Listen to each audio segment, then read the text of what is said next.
હાલ માગશર માસ ચાલી રહ્યો છે। માગશર માસને શ્રી કૃષ્ણનું સ્વરૂપ માનવામાં આવે છે। આ કારણોસર માગશરમાં શ્રી કૃષ્ણની પૂજા કરવાની અને શ્રી કૃષ્ણ સાથે સંકળાયેલા તીર્થ સ્થળોની મુલાકાત લેવાની પરંપરા છે। શ્રીમદ ભગવદ્ ગીતાના 10મા અધ્યાયના 35મા શ્લોકમાં શ્રી કૃષ્ણ કહે છે કે શ્રુતિઓમાં હું બૃહત્સમ, વૈદિક શ્લોકોમાં ગાયત્રીચંદ, 12 માસમાં માગશર અને 6 ઋતુઓમાં વસંત છું। આ મહિનામાં શ્રીમદ ભાગવત કથાનો પાઠ કરવો જોઈએ। ભવિષ્ય પુરાણના બ્રહ્મ પર્વમાં શ્રી કૃષ્ણ તેમના પુત્ર સાંબને સૂર્ય ઉપાસનાનું મહત્વ જણાવી રહ્યા છે।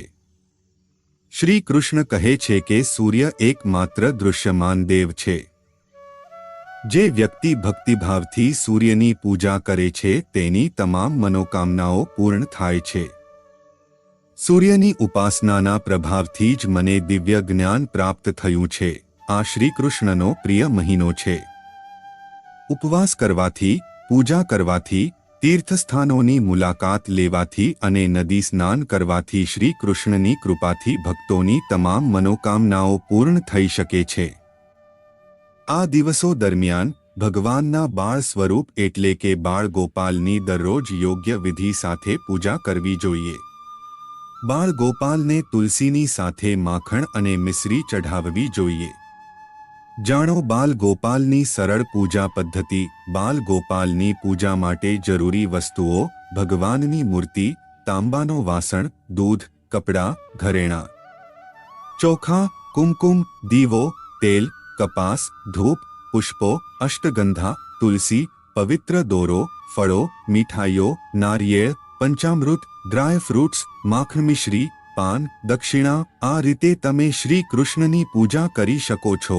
સૌ પ્રથમ પૂજનીય ભગવાન ગણેશની યોગ્ય પૂજા કરો।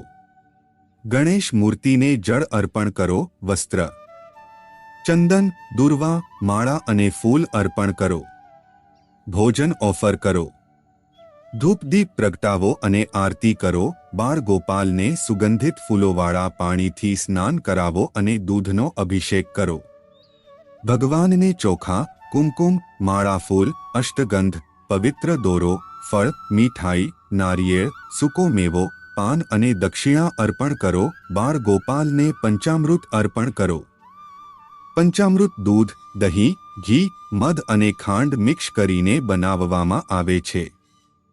ચાંદીના વાસણમાં પંચામૃત ભરીને તુલસી ચઢાવો। પૂજામાં શ્રી કૃષ્ણના મંત્રોનો જાપ કરો। કૃષ્ણાય નમઃ, રાધે રાધે, રાધે કૃષ્ણ। માગશર મહિનામાં પણ તમે આ શુભ કામ કરી શકો છો। કૃષ્ણાય નમઃ મંત્રનો 108 વાર જાપ કરો।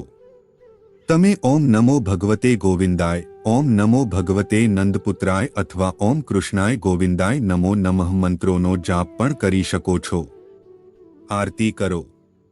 આરતી પછી પરિક્રમા કરવી, શિવલિંગને જળ ચઢાવો અને ઓમ નમઃ શિવાય મંત્રનો જાપ કરો। બિલ્વના પાન, હાર અને ફૂલોથી સજાવો। ચંદન લગાવો। અગરબત્તી પ્રગટાવીને આરતી કરો। હનુમાનજીની સામે દીવો પ્રગટાવો અને સુંદરકાંડ અથવા હનુમાન ચાલીસાનો પાઠ કરો। જરૂરિયાતમંદ લોકોને ગરમ વસ્ત્રોનું દાન કરો। ગૌશાળામાં ગાયોને ઘાસ ખવડાવો। ગાયોની સંભાળ માટે પૈસા દાન કરો।